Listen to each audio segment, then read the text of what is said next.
Known to be one of the world's leading brands in men's fashion, Hugo Boss has been since 1924. From watches to suits and colognes, right from the start of the 21st century, Hugo Boss has been at the forefront of luxury menswear. But the question is, how did Hugo Boss start, and how did it turn into the fashion statement that it is today?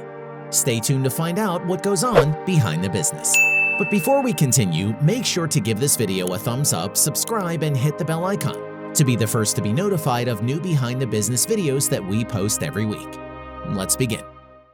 The story of Hugo Boss dates all the way back to 1885, when the company's founder, Hugo Ferdinand Boss, was born in Metzingen, Germany. His parents owned and ran a lingerie shop which Hugo later took over in 1908, giving him the necessary experience he needed in the clothing and retail industry.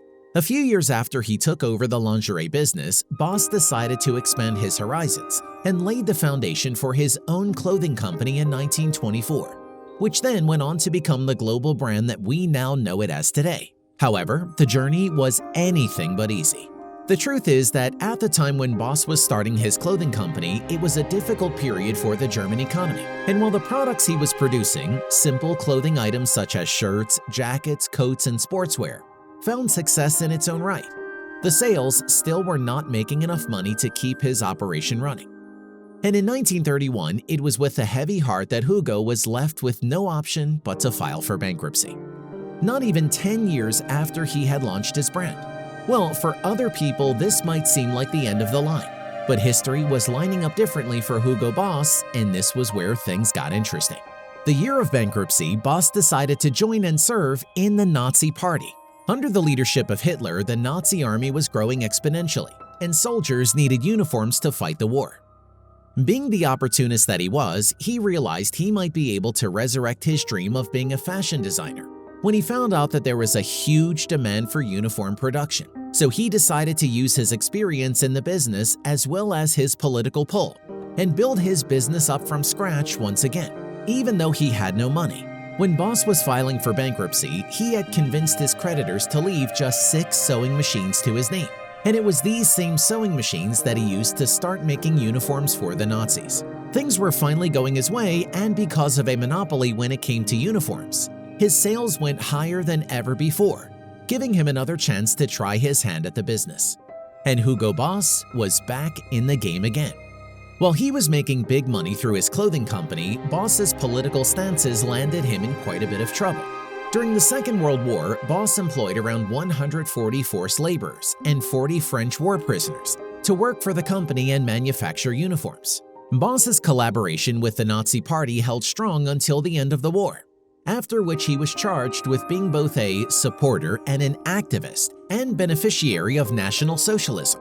Boss was stripped of his voting rights along with his right to run a business and was fined $70,000, which is the equivalent of nearly $1 million today. Eventually, Boss passed away in 1948, but to make up for his bad decisions, his company had to participate in a fund that was created to compensate the use of slave laborers by Germans in the Second World War. After his death, Boss's company was taken over by his son-in-law, a man named Eugen, who was instrumental in changing the image of Hugo Boss. As Holy took over, the company went back to doing what it was good at, manufacturing uniforms for postal workers and police officers.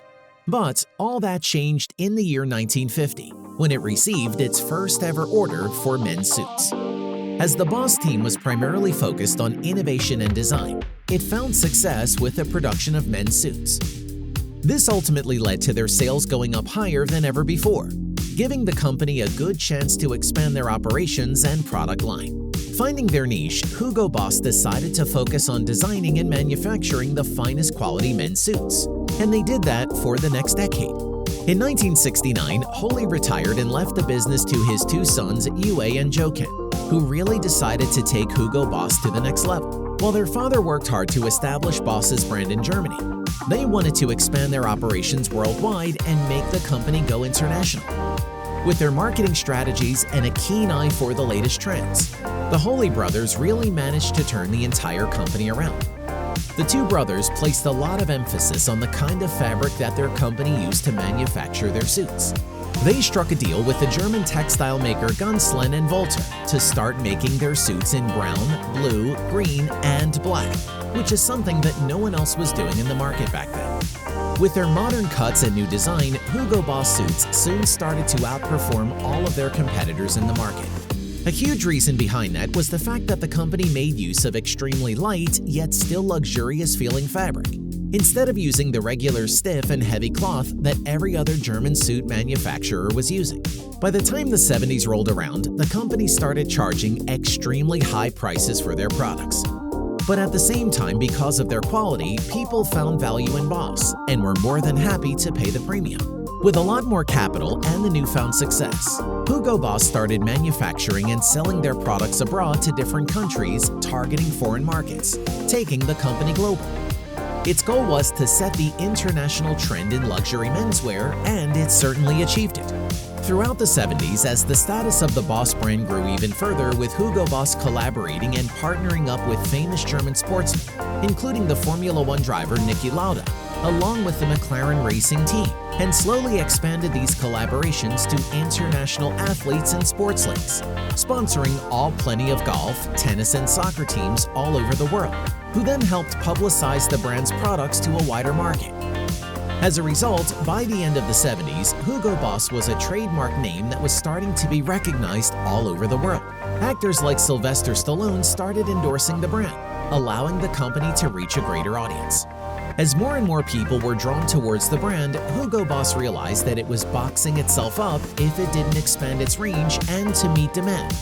And in the late 70s, Boss introduced a line of casual sweaters and sports jackets that ordinary people could afford, which was a game-changing move for the brand sales.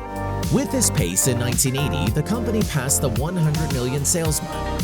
And 5 years later, Hugo Boss went public, expanding their international operations even more. In 1985, Hugo Boss also launched their fragrance line, which till now is still one of Boss's biggest revenue generators. By the end of the 1980s, Hugo Boss had generated over $1 billion in sales. In 1989, the Holy Brothers sold 64% of their company shares to the Japanese Leighton House Group. And in 1991, the company was acquired by the Italian fashion giant Marzotto. By the 1990s, the Holy Brothers retired from the company, and this was a time when the German fashion industry was struggling a lot as a result of the economic succession. In turn, people were hesitating before spending huge amounts of money on clothing, and Hugo Boss's sales dropped drastically. At the same time, the company's old trends just weren't working with the market demands anymore, so the company had to change the way it operated from the bottom up. Marzotto then hired a man called Peter Littmann as the new CEO of Hugo Boss, and he managed to change the company's fate forever. With his experience in fashion and textiles, Littmann rebranded Hugo Boss and decided to launch 2 new labels under the company's umbrella to cater to new customer segments. The first label was named Hugo and was targeted at younger students and professionals who were interested in more experimental fashion. The Hugo brand was relatively cheaper compared to the average Hugo Boss suits, but with extensive marketing campaigns, the novelty brand managed to generate millions of dollars in sales. The second brand was named Baldessarini, and this segment was targeted towards the older, financially stable population who wanted to wear the finest quality tailored suits that retailed for over $1,500 and more. At the same time, the original Hugo Boss line remained at its price point of $400 to $500, giving customers a huge range of products and prices to choose from. With this inclusive 3-label approach, Littmann was able to expand his company's consumer base without compromising what their core customers demanded from the brand. With the success of his multiple label approach, the company went ahead and diversified their range even further with the introduction of Boss Golf, Boss Sport, and Boss Black Label. With the increase in production capacity, Littmann decided to move a portion of the brand's production to Europe, where the brand was able to bring the cost of manufacturing down and save up to 70% of their initial production expense. At the same time, the company made sure to train all of their original workers in Germany to make sure that the quality of their products stayed consistent, so as not to tarnish Boss's brand image. All of these strategies proved to be successful, and in 1994, the total profits for the company were at 74%, with the company's global reach now expanding more than ever. Over the years, the company has diluted down all of its segments into two core brands, Hugo and Boss. Both the brands specialize in premium fashion ranging from athleisure to casual wear, footwear, sunglasses, accessories, and of course, the iconic Hugo Boss suits for men and women both. As of today, Hugo Boss is one of the biggest names in luxury fashion all over the world. With over 15,000 employees working in the company's sales points of over 6,000 in 124 countries, Hugo Boss has come a long way since the company's dark origins. With a major rebranding campaign launched in 2022 featuring the likes of Kendall Jenner, Hailey Bieber, TikTok star KB Lane, South Korean actor Lee Min-ho, British professional boxer Anthony Joshua, amongst many others, shows that the Boss Group knows how to stay relevant in the fast fashion age. Boss, the company that started with just 6 sewing machines, has now gone on to become a multi-million-dollar brand that has overcome its dark past and is now at the very center of international fashion. Bravo! Well played indeed. So, what do you think of the brand's journey? Let us know in the comments below. As always, if you enjoyed this video, make sure to give it a thumbs up, subscribe, and hit the bell icon to be the first to be notified of new behind-the-business videos we post every week. Be inspired, and we will see you in the next one. Since you made it all the way to this point, here are 2 more videos that we know you are going to love. Go on, click on it. You know you want to.